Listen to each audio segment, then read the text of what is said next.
High high school की science में आवाज आ रही है? आवाज आ रही है सबको? Good morning sir. Good morning. Yes sir, good morning. Good morning. तो हाई स्कूल के बच्चे ही बैठे हैं ना। हाई स्कूल का हम लोग साइंस में 6th चैप्टर पढ़ेंगे, लाइफ प्रोसेसेस।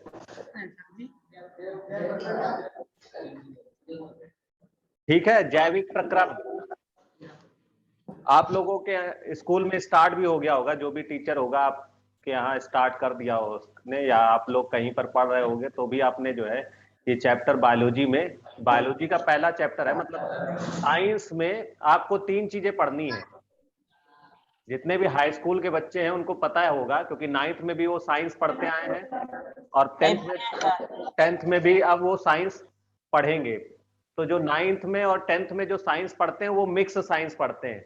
मिक्स का मतलब ये है कि उसमें बायोलॉजी, केमिस्ट्री और फिजिक्स, यानी कि जीव विज्ञान, भौतिक विज्ञान और रसायन विज्ञान, तीनों चीजें पढ़ते हैं आप लोग। अरे भूखा कहेगा सीखेगा, इसके लिए पढ़ाई जाती है। तो क्या ठीक है,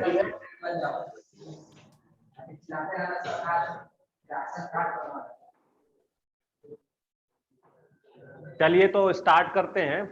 हम लोग जीव विज्ञान का पहला चैप्टर यानी कि चैप्टर 6, लाइफ प्रोसेस और जैविक प्रक्रम। तो सबसे पहले जैविक प्रक्रम है क्या?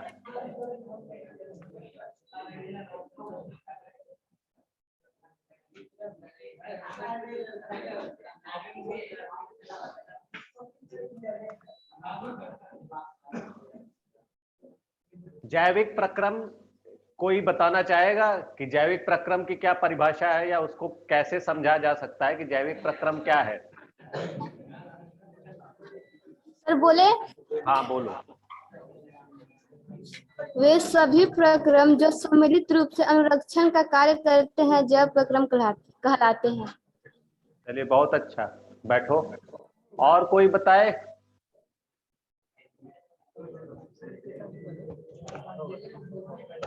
चलिए मैं समझाता हूं आपको। देखिए बहुत अच्छा बताया आपने। सबसे सिंपल चीज है जीवधारी, यानी जो भी लिविंग ऑर्गेनिज्म है वो जीवित रहने के लिए जो भी प्रक्रिया करते हैं उसको जैव प्रक्रम कहते हैं। यानी कि कोई भी जीवधारी जीवित रहने के लिए जो भी प्रक्रिया करे, चाहे वो जो है पोषण यानी न्यूट्रिशन, चाहे वो रेस्पायरेशन, ठीक है, यानी कि जो है वो सांस लेना, रेस्पायरेशन, इसके अलावा फिर चाहे वो एक्सक्रीशन हो, चाहे वो सर्कुलेशन हो, चाहे वो डाइजेशन हो, ये सारी प्रक्रिया वो सब कहलाती है जैविक प्रक्रम, जिसको हम एक एक करके पढ़ेंगे। तो जैव प्रक्रम की परिभाषा ये हो गई कि जीवधारी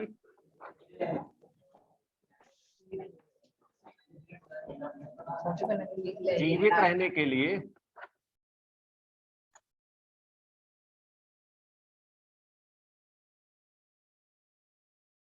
जो प्रक्रिया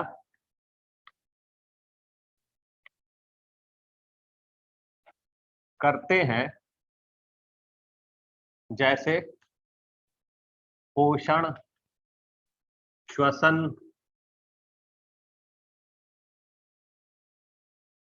और गैसीय विनिमय, ये हटा दो। पोषण हो गया, श्वसन हो गया, इसके अलावा उत्सर्जन उत्सर्जन उत्सर्जन हो गया,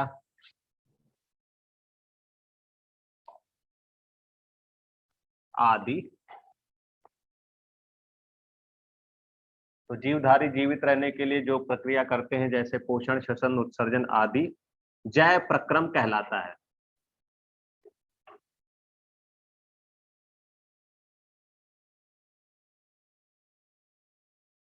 ठीक है, ये एक सिंपल डेफिनेशन है कि कैसे आप जैव प्रक्रम को परिभाषित कर सकते हैं कि जीवधारी जो भी प्रक्रिया जीवित रहने के लिए अपना रहे हैं उन प्रक्रिया को हम जो है जैव प्रक्रम कहते हैं।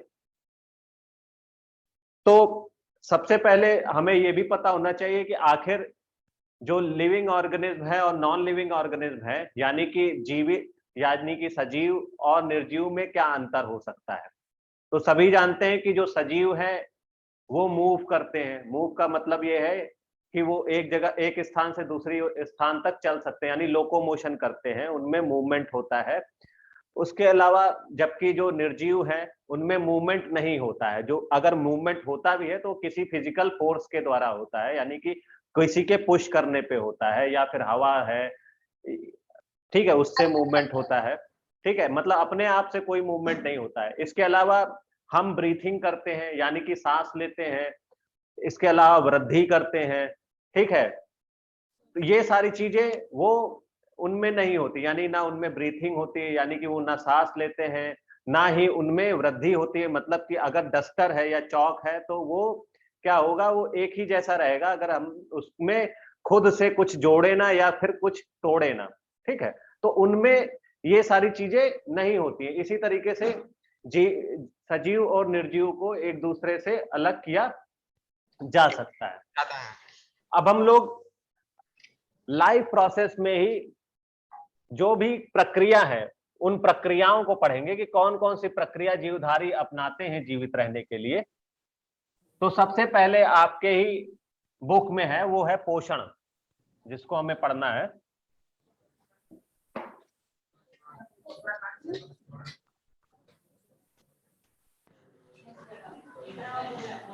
पोषण जिसको कहते हैं न्यूट्रिशन। भैया बोलते जाओ, अब बोलने टाइम नहीं। ठीक है, तो न्यूट्रिशन को कोई समझाएगा कि पोषण या न्यूट्रिशन किसे कहते हैं, या इसको परिभाषित कैसे किया जा सकता है, क्या है इसकी परिभाषा? चलिए कोई बताए परिभाषा क्या हो सकती है पोषण की। सर बोले। हाँ बोलो।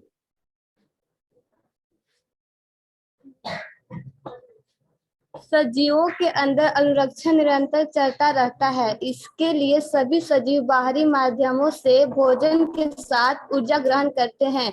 सजीवों का भोजन ग्रहण करना तथा उसके द्वारा शरीर का निर्माण एवं शारीरिक क्रियाओं का संचालन पोषण कहलाता है।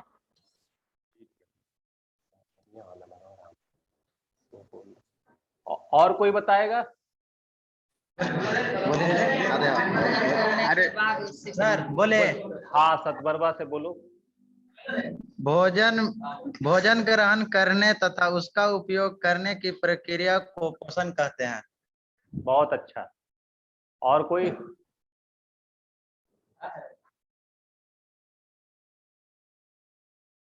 और कोई बताना चाहेगा? चक से, पाकी से?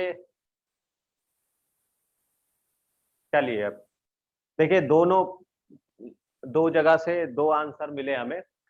सबसे सिंपल परिभाषा हम समझते हैं, ठीक है, क्योंकि आपको जो परिभाषा एक बार समझ लें उसको लिख भी पाए वो ज्यादा जरूरी है। बहुत टिपिकल परिभाषा लिखने से और से कोई मतलब नहीं है, या रटने से कोई मतलब नहीं है, आपको समझ में आना चाहिए। हाँ पाकी से बोलो। पोषण वह प्रक्रिया है जिसमें जीव भोजन ग्रहण करता है जिससे ऊर्जा की प्राप्ति होती है। ठीक है, बढ़िया है। ठीक है, तो जो जवाब है पोषण का वो यही है कि पोषण वह प्रक्रिया है जिसमें जीवधारी भोजन ग्रहण करते हैं, भोजन का पाचन करते हैं और भोजन से ऊर्जा प्राप्त करते हैं। ये पूरी प्रक्रिया जो है पोषण कहलाती है। ठीक है, तो इसको लिखेंगे, वह प्रक्रिया जिसमें जीवधारी भोजन ग्रहण करते हैं,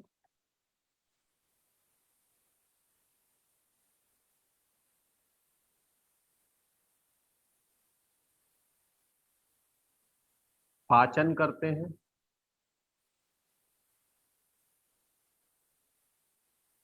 अवशोषण करते हैं, या करते करते हटा देते हैं, सब में करते करते बहुत होता है। भोजन ग्रहण, पाचन, अवशोषण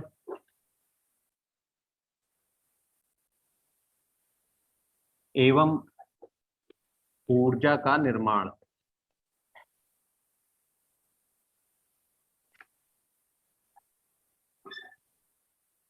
निर्माण करते हैं,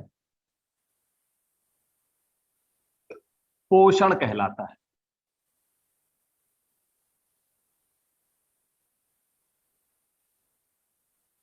ठीक है, तो वह प्रक्रिया जिसमें जीवधारी भोजन ग्रहण, पाचन, अवशोषण एवं ऊर्जा का निर्माण करते हैं, वह प्रक्रिया पोषण कहलाती है। पोषण कहलाती है। ये बहुत सिंपल हो गया। सिंपल ये हो गया कि हमें ये भी पता चल गया कि पोषण के कौन कौन से घटक हैं। यानी कि पोषण में होता क्या है? पोषण में होता है कि हम सबसे पहले भोजन को इंजेशन करते हैं, मतलब कि ग्रहण करते हैं।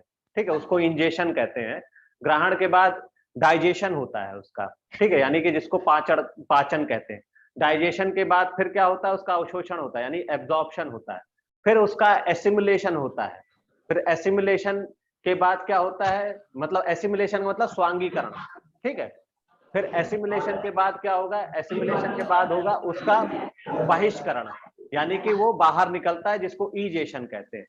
तो ये सारी प्रक्रिया ये पोषण का घटक कहलाते हैं, मतलब कि पोषण में ये सारे काम होते हैं। ठीक है, तो उसको हम परिभाषित कर देते हैं एक लाइन में कि वह प्रक्रिया जिसमें भोजन ग्रहण करते हैं, पाचन करते हैं, पोषण करते हैं एवं अल्टीमेटली हमें उससे ऊर्जा मिलती है। अब पोषण के प्रकार क्या है, ये आपने लिख लिया होगा। आगे बढ़ते हैं इससे। पोषण के प्रकार।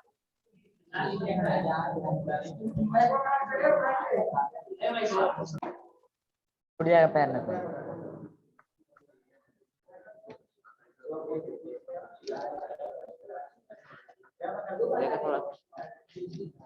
या टाइप्स ऑफ न्यूट्रिशन।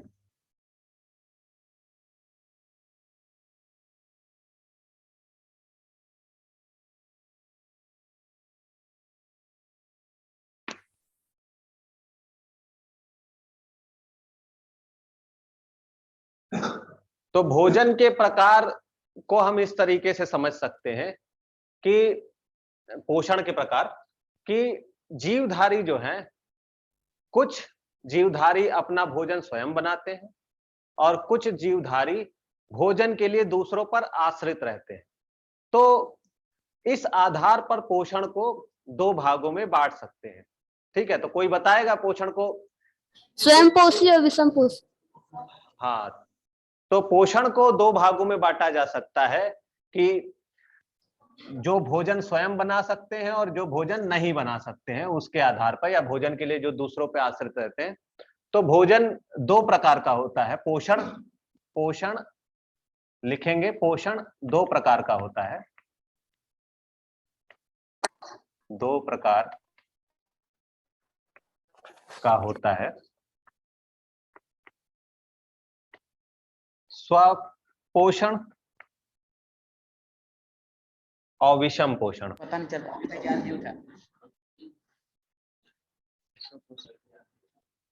ठीक है, इसको ऑटोट्रॉफिक न्यूट्रिशन कहते हैं।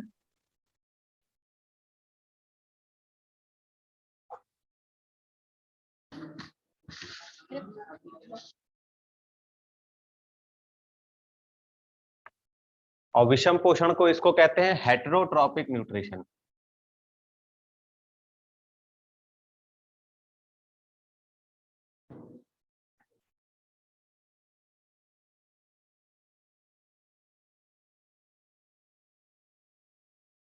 तो ये दो भागों में पोषण को डिवाइड किया जा सकता है, स्वपोषण और विषम पोषण।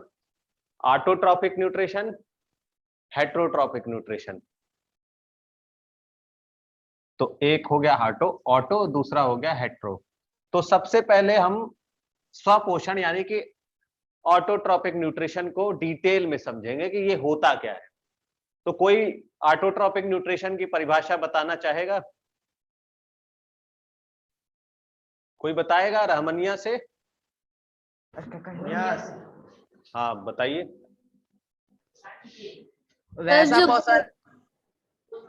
वैसा पोषण जिसमें स्वयं वैसा पोषण जो अपना भोजन खुद बनाता है उसे स्वपोषी पोषण कहते हैं। ठीक है, इसमें उदाहरण क्या होंगे? पेड़ पेड़ पौधा, पौधे। बस? शैवाल। सर और? बोले। और? Hello sir. हाँ हाँ बोलिए बोलिए, पाखी से बोलिए। वे जीव जो प्रकाश संश्लेषण की क्रिया द्वारा स्वयं भोजन का निर्माण करते हैं, इस प्रक्रिया को स्वपोषण कहते हैं।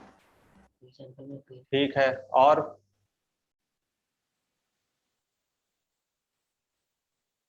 और वैसा पोषण जिसमें से भोजन बनाने के लिए किसी और पर आश्रित ना हो, खुद पर आश्रित हो, उसको स्वयं पोषी कहते हैं।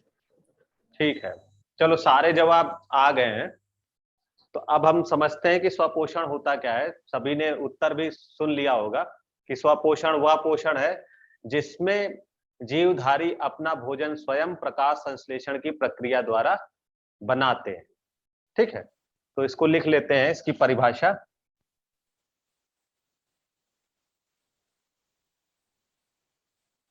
इसमें लिखेंगे पोषण की वह प्रक्रिया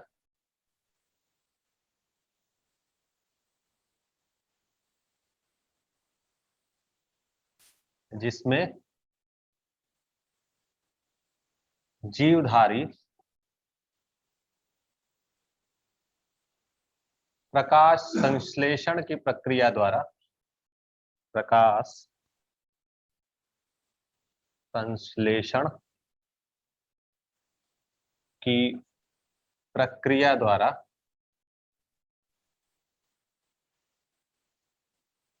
भोजन का निर्माण करते हैं।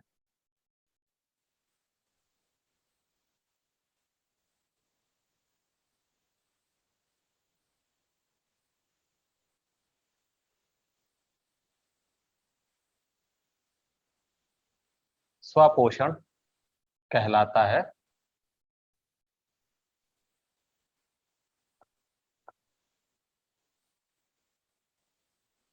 तथा ऐसे जीवों को स्वपोषी जीव कहते हैं।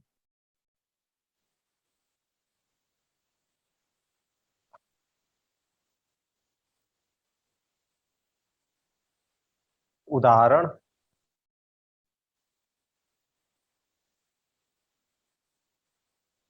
पेड़ पौधे यानी प्लांट्स हो गए, शैवाल यानी एल्गी हो गई, इसके अलावा नील हरित शैवाल,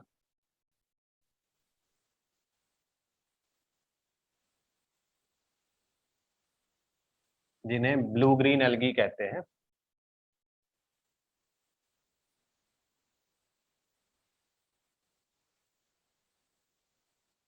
तो ये सभी जीव अपना भोजन प्रकाश संश्लेषण की प्रक्रिया द्वारा स्वयं बनाते हैं, इसलिए इन्हें स्वपोषी जीव कहते हैं और इस प्रक्रिया को स्वपोषण कहते हैं। ठीक है, सबके समझ में आ गया होगा। अब ये प्रक्रिया होती कैसे है इसको समझेंगे, या जिनमें होती है तो कैसे होती है।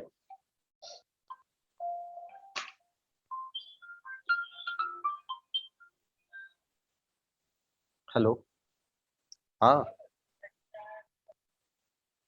जूम आईडी, एक मिनट होल्ड करो। जूम आईडी कौन सी चल रही है? हाँ नहीं नहीं, जिसमें मैडम वाला चल रहा था, मैडम का ही वाला ना, मेरा वाला। जूम आईडी मैंने भेजी तो है ग्रुप में, उसी से चलाइए।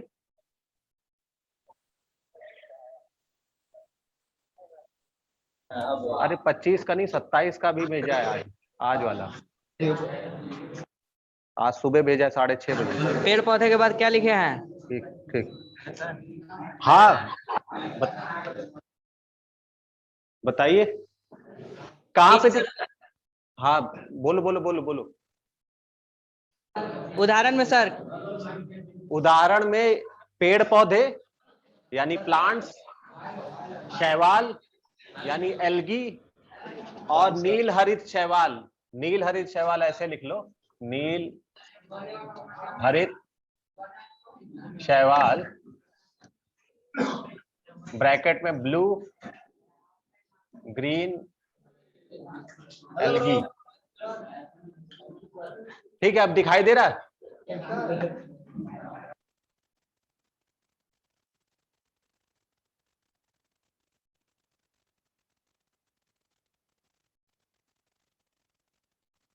आगे बढ़े?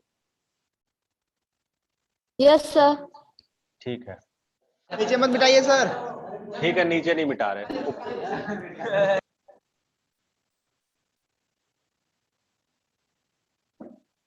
तो हमने ये बताया कि वह प्रक्रिया जिसमें जीवधारी अपना भोजन स्वयं बनाते हैं उसको पोषण कहते हैं। हेलो, हाँ Lal Bahadur, good morning. Sir मिटा दीजिए। हाँ 10th का, 10th वाले बच्चों को बुलाइए।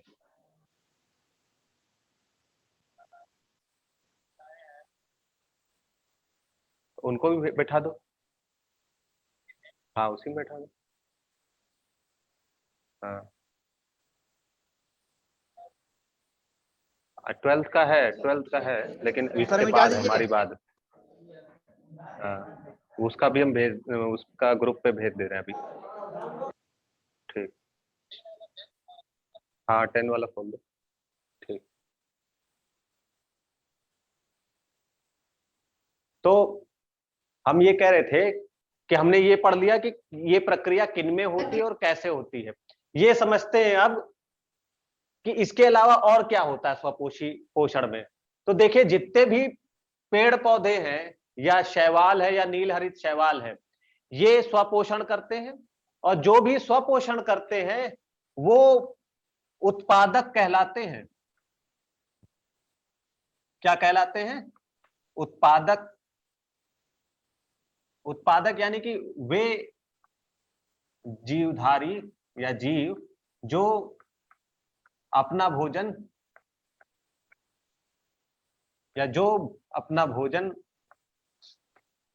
स्वयं बनाते हैं उनको उत्पादक भी कहते हैं। उत्पादक का मतलब प्रोड्यूसर। प्रोड्यूसर आप समझ रहे हैं? जैसे कि फॉर एग्जांपल आप समझ लीजिए कि जो किसान है, ठीक है, वो खेतों में काम करता है, ठीक है, बीज लगाता है, बीज बोता है, बीज बोने के बाद उससे अनाज मिलता है और उस अनाज को वो बेचता है। तो जो किसान है वो क्या है? वो उत्पादक है, यानी कि वो उत्पाद को प्रोड्यूस कर रहा है, यानी कि वो अनाज को उगा रहा है, तो वो क्या कहलाया? उत्पादक कहलाया। और हम लोग क्या हैं जो उससे अनाज खरीद रहे हैं या सब्जियां खरीद रहे हैं, तो हम लोग क्या हैं? हम लोग कंज्यूमर हैं, यानी कि उपभोक्ता हैं। हम उससे चीज को लेके उपभोग कर रहे हैं। तो ऐसे जीव जो स्वयं भोजन बनाते हैं उनको प्रोड्यूसर या उत्पादक कहते हैं। और जबकि विषमपोषी जो जीव होंगे, जो भोजन ये बना रहे हैं उसको खाएंगे, तो वो कहलाएंगे उपभोक्ता। तो ये ध्यान देने वाली बात है, ये इंपॉर्टेंट है कि जो भी समपोषी जीव होंगे वो क्या कहलाएंगे? उत्पादक कहलाएंगे। क्लासेस कर रहे हैं, रैंक।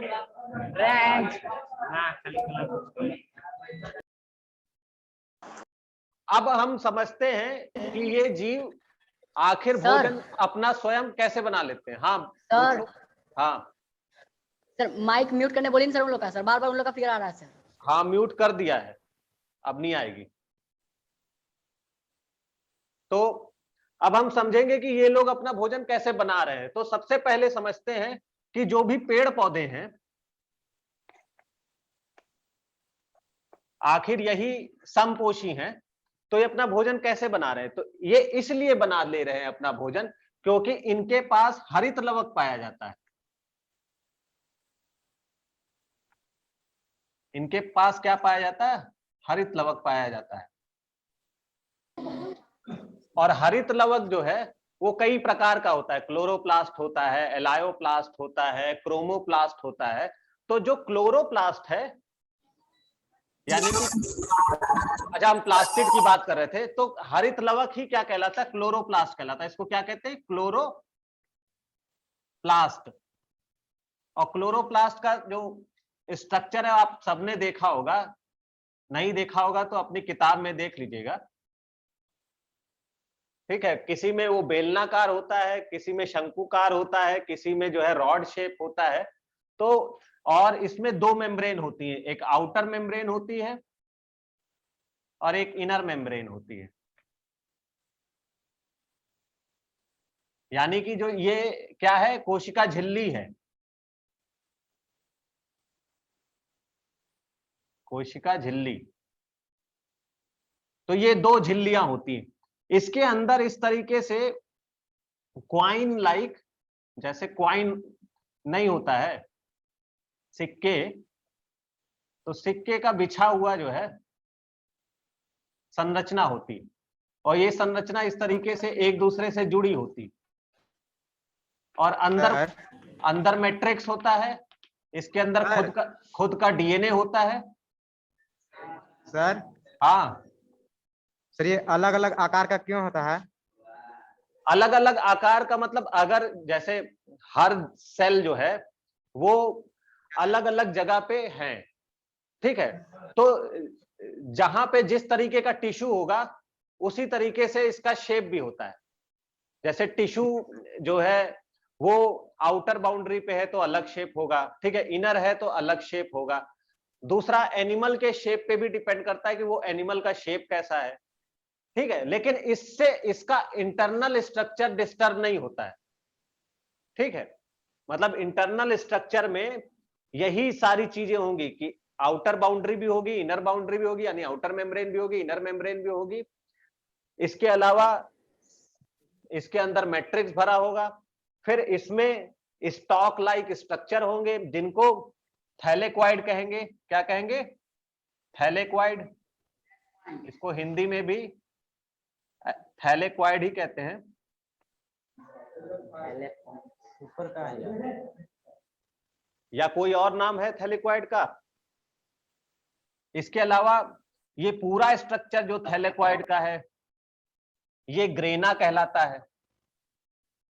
और अंदर जो लिक्विड भरा हुआ है ये स्ट्रोमा कहलाता है। तो जो प्रकाश आता है जब इसमें, तो वो ग्रेना में आता है और उसी ग्रेना में क्लोरोफिल यानी कि जो वर्णक पाया जाता है, जो फोटोसिंथेटिक पिगमेंट होता है वो पाया जाता है। जो फोटोसिंथेटिक पिगमेंट है वो इसको एब्जॉर्ब करता है लाइट को, और लाइट एनर्जी को वो केमिकल एनर्जी में कन्वर्ट कर देता है। तो हम इसको आगे समझते हैं कि होता क्या है, प्रोसेस क्या हो रही है। तो प्रोसेस ये हो रही है कि जो क्लोरोप्लास्ट है, हरित लवक, इसमें क्या पाया जा रहा है? क्लोरोफिल पाया जा रहा है। जो मेन इंपॉर्टेंट है वो सबसे ज्यादा इंपॉर्टेंट ये है, क्लोरोफिल। ठीक है, ये प्रोटीन का बना होता है। किसका बना होता है? प्रोटीन का बना होता है। और इसमें एक मेटल पाया जाता है जो कि मैग्नीशियम पाया जाता है सेंटर में। सेंटर में मैग्नीशियम होता है और वो फिर इस तरीके से प्रोटीन से जुड़ा होता है। और ये जो रिंग होती है, जो जुड़ी होती है, इसको पोरफायरिन रिंग कहते हैं, या फिर इसको हीम, वैसे पोरफायरिन रिंग ही कहते हैं। ठीक है, तो मैग्नीशियम होने के कारण ही ये ग्रीन दिखता है। ठीक है, और ये कहां पाया जाता है? ये पाया जाता है ग्रीन लीव्स में, यानी कि पत्तियों में। ठीक है, तो जो पेड़ है उनकी जो पत्तियां हैं, उन पत्तियों में क्लोरोप्लास्ट है और क्लोरोप्लास्ट में क्लोरोफिल है।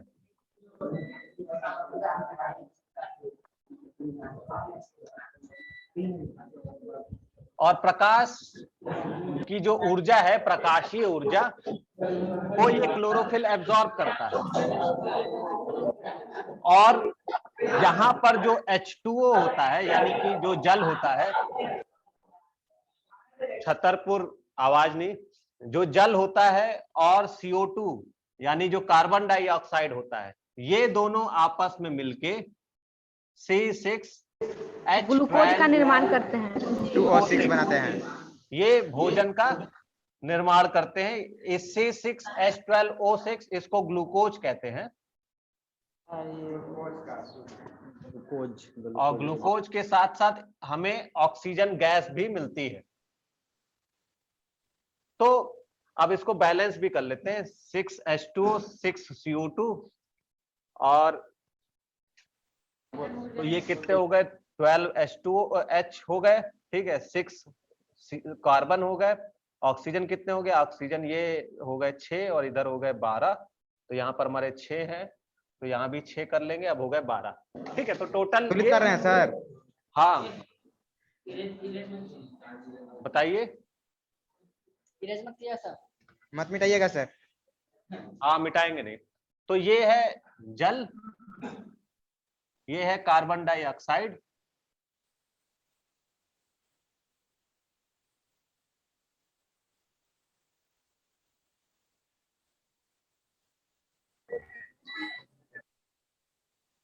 और ये है ऑक्सीजन। तो यही एक प्रक्रिया है जिसमें ऑक्सीजन का निर्माण होता है। ठीक है, बाकी सब में ऑक्सीजन क्या होती है, यूटिलाइज होती है, मतलब ऑक्सीजन का यूज होता है। लेकिन जो फोटोसिंथेसिस जो प्रक्रिया है, यहां पर ये भी लिख लीजिएगा, सूर्य का प्रकाश, क्योंकि ये सूर्य के प्रकाश में ही होती है। अगर सूर्य का प्रकाश नहीं होगा तो नहीं होगी। सूर्य का प्रकाश और प्लस क्लोरोफिल भी लिख लीजिए, क्योंकि इसके लिए क्लोरोफिल भी चाहिए। ये दोनों चीजें जब होंगी, इसके अलावा जल और कार्बन डाइऑक्साइड भी होगा, तब जो है ग्लूकोज का निर्माण होगा, यानी भोजन का निर्माण होगा। ये है भोजन। और जो ऑक्सीजन मिलेगी वो एटमॉस्फेयर में चली जाएगी, जिसको बाकी जीव जो है वो यूज करेंगे, यानी कि जैसे हम लोग यूज करते हैं ऑक्सीजन को। इसीलिए कहते हैं पेड़ पौधे लगाइए, जिससे कि एटमॉस्फेयर में ऑक्सीजन जो है वो उसका जो सस्टेनेबिलिटी है वो बनी रहे, यानी कि वो उसका अमाउंट घटे नहीं, वो इक्वल रहे। तो प्रक्रिया कौन सी हुई जिससे ये अपना भोजन बना रहे हैं, वो प्रक्रिया कहलाती है प्रकाश संश्लेषण की प्रक्रिया। तो हम प्रकाश संश्लेषण के बारे में लिखेंगे, हेडिंग डालेंगे प्रकाश संश्लेषण।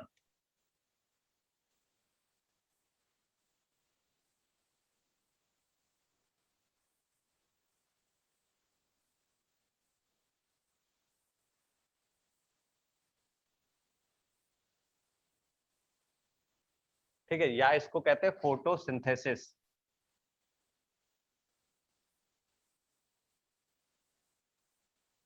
तो फोटोसिंथेसिस की परिभाषा लिखेंगे कि फोटोसिंथेसिस है क्या।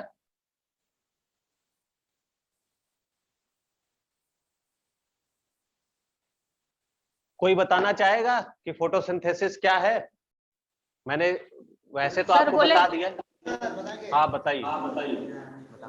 एक ऐसी प्रक्रिया जिसमें पौधे पत्तियों के द्वारा CO2 तथा जल के सूर्य की प्रकाश और क्लोरोफिल की उपस्थिति में संलयन होता है, जिसमें ग्लूकोज का निर्माण होता है, उसे प्रकाश संश्लेषण कहते हैं। ठीक है, और कोई? हेलो सर, हाँ इंग्लिश में बोल सकते हैं सर? हाँ बिल्कुल। The process of making food by the plant in the presence of sunlight, carbon dioxide, minerals and water is called photosynthesis. Very good. और कोई? वैसी प्रक्रिया जिसमें इसके द्वारा पौधे वायुमंडल में जमीन से जल लेकर हरित लवक तथा सूर्य की प्रकाश की उपस्थिति में अपना भोजन बनाते हैं, उसे प्रकाश संश्लेषण कहते हैं। और कोई?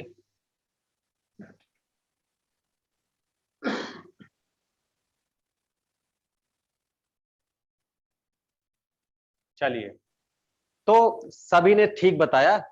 वह प्रक्रिया जिसमें पेड़ पौधे सूर्य के प्रकाश की उपस्थिति में क्लोरोफिल के द्वारा CO2 और वाटर की मदद से भोजन का निर्माण करें और ऑक्सीजन को छोड़ें, ठीक है, या ऑक्सीजन को एटमॉस्फेयर में यानी कि वातावरण में छोड़े, वो प्रक्रिया कहलाती है प्रकाश संश्लेषण।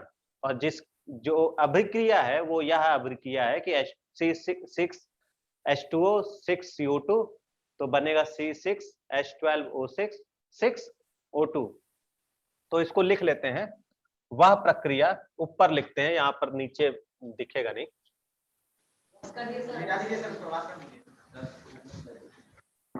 तो यहां लिखेंगे परिभाषा में, वह प्रक्रिया जिसमें पेड़ पौधे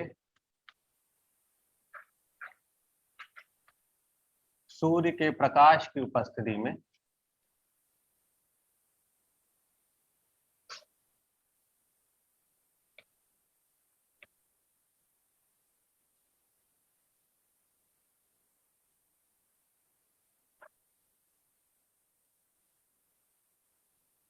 क्लोरोफिल की मदद से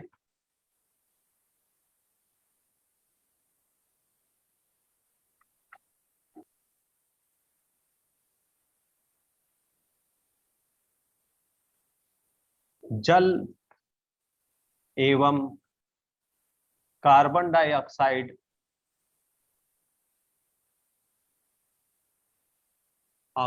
से जल एवं कार्बन डाइऑक्साइड से ग्लूकोज या ब्रैकेट में भोजन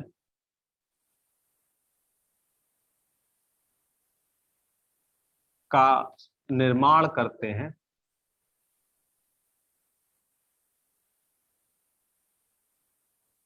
एवं वातावरण में ऑक्सीजन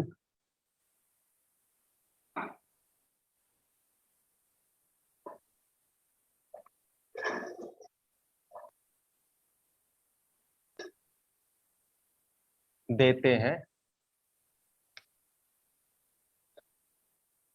प्रकाश संश्लेषण कहलाता है।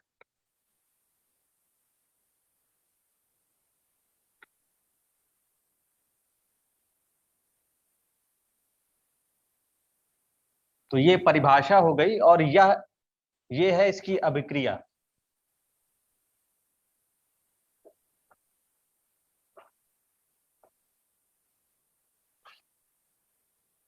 H2O 6CO2 C6H12O6 और 6O2, ऊपर लिखेंगे सूर्य का प्रकाश या यूवी लाइट, नीचे क्लोरोफिल। तो ये बनेगा प्रकाश संश्लेषण से भोजन। तो ये भोजन वही जीव बना सकते हैं जिनके पास हरित लवक यानी कि क्लोरोफिल है। तो एक ऐसा जीव है भी, यानी कि एक एनिमल भी है जो कि प्रकाश संश्लेषण की प्रक्रिया द्वारा भोजन बनाता है। कोई बता सकता है वो कौन सा एनिमल है?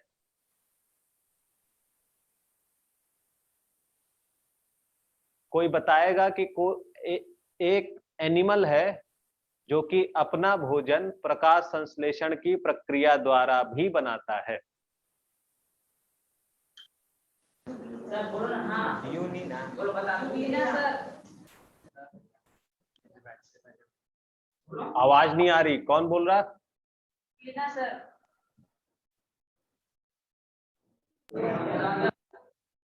तो सही बता रहे आप लोग। युगलीना जो है वह प्रकाश संश्लेषण की प्रक्रिया द्वारा भी अपना भोजन बनाता है, और जब सूर्य का प्रकाश नहीं होता यानी इन डार्क रात्रि में वह भोजन एनिमल लाइक यानी होलोजोइक न्यूट्रिशन करता है। तो ये दोनों तरीके से करता है, यानी कि प्लांट लाइक भी और एनिमल लाइक भी। इसीलिए it is also known as connecting link between plant and animal. इसको क्या कहते हैं? Connecting link. कनेक्टिंग लिंक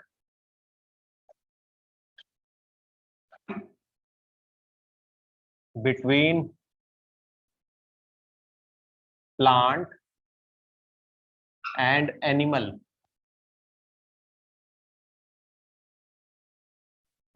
या बीच की कड़ी है किसकी?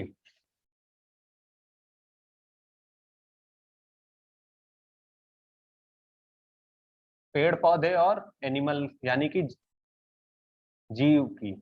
पेड़ पौधे एवं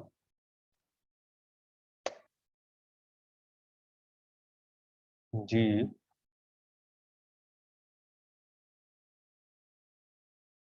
ठीक है, तो आज हम इतना ही रखेंगे। अब हम जो चीजें पढ़े हैं एक बार उसको समझेंगे या दोहराएंगे, या उसमें कोई आपको पूछना है तो पूछिएगा। क्योंकि अच्छा, एक चीज और समझ लेते हैं थोड़ा सा, और जो आपकी बुक में है उसको भी किया जा सकता है। आपने ये कर लिया ना?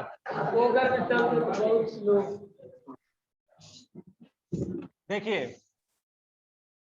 प्रकाश संश्लेषण की प्रक्रिया द्वारा भोजन का तो निर्माण हो रहा है, और भोजन का निर्माण के लिए हम एटमॉस्फेयर से CO2 भी मिल जाएगी। ठीक है, क्योंकि CO2 तो हम छोड़ ही रहे हैं। जो एनिमल हैं वो CO2 छोड़ते हैं, तो एटमॉस्फेयर में CO2 है ही। अब जो CO2 है वो तो एटमॉस्फेयर से मिल रही है, लेकिन जो जल है वो कैसे मिल रहा है? तो जल, हाँ बताइए।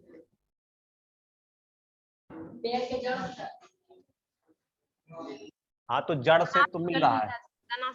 आप समझिए, देखिए जो जल है आपने बताया कि जड़ों से मिल रहा है, ठीक है, और पेड़ है, पेड़ में जड़ें हैं, ठीक है, इसके अलावा पत्तियां हैं, ठीक है, ये इसका तना हो गया। तो ये जड़ें जो है, यहाँ पे रूट हेयर होते हैं, और हेयर ही होते हैं जो वाटर को एब्जॉर्ब करने के लिए जरूरी होते हैं। ठीक है, अगर नहीं हेयर पाए जाते तो उनमें कोई ना कोई फंगस पाया जाता है जो मॉइस्चर से एब्जॉर्ब करता है। तो रूट हेयर हो गया,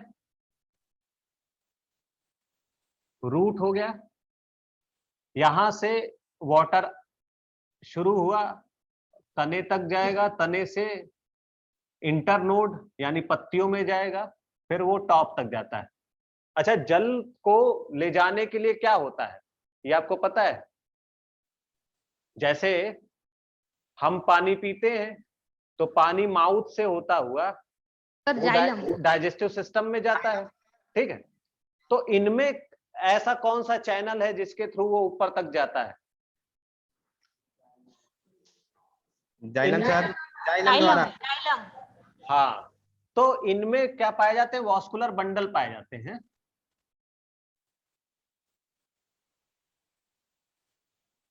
और ये वॉस्कुलर बंडल कौन से हैं? Xylem and phloem.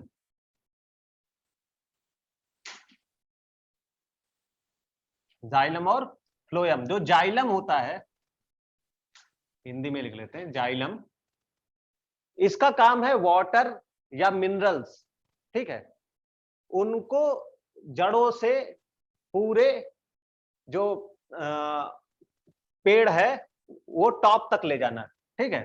तो इसका काम क्या है? जल का ट्रांसपोर्ट या वाटर ट्रांसपोर्ट कहलाएगा। इससे क्या होगा? वाटर ट्रांसपोर्ट या जल का संवहन। संवहन ही कहते हैं ना हिंदी में ट्रांसपोर्ट को। और फ्लोएम को कहते हैं भोजन का संवहन। ये भोजन का ट्रांसपोर्ट करता है।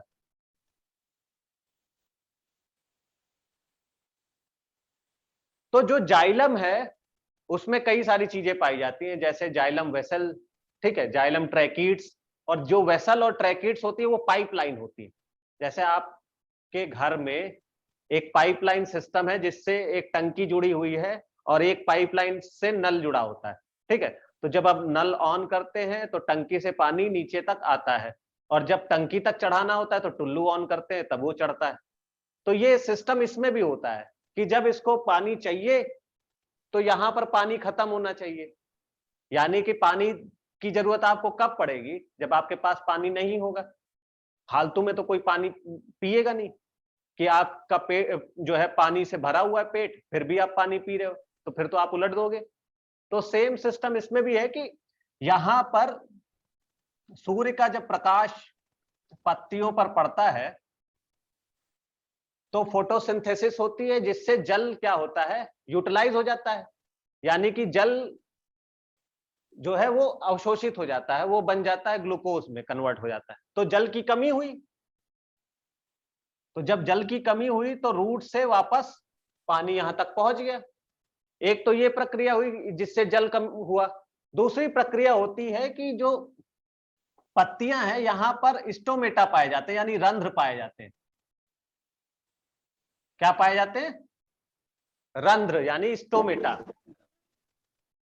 ये बहुत इंपॉर्टेंट है, ये आगे भी बताएंगे हम स्टोमेटा क्या होते हैं। तो ये रंध्र से पानी क्या होता है, वाटर से वाटर वेपर में कन्वर्ट हो जाता है।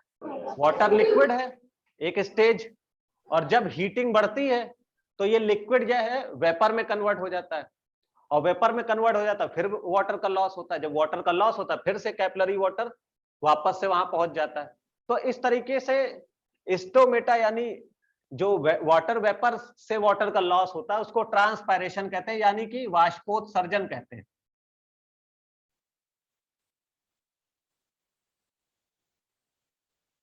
और ये किसके कारण होता है? स्टोमेटा के कारण होता है। स्टोमेटा में इस तरीके से गार्ड सेल्स होती है, ये कहलाती हैं गार्ड सेल।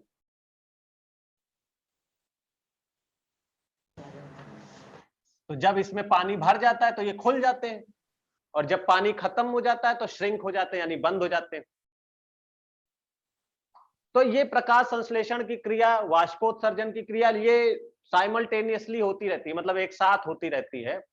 पानी की जरूरत है, पानी पहुंच रहा है, जब जरूरत नहीं है तो वो वापस से सेटल हो गया। ठीक है, आज इतना ही रखते हैं। नेक्स्ट टर्न पे हम लोग विषम पोषण पढ़ेंगे। विषम पोषण यानी कि जीवों में कैसे पोषण होता है, ये तो हमने पौधों में पढ़ लिया। Thank you sir. Thank you sir. Thank you.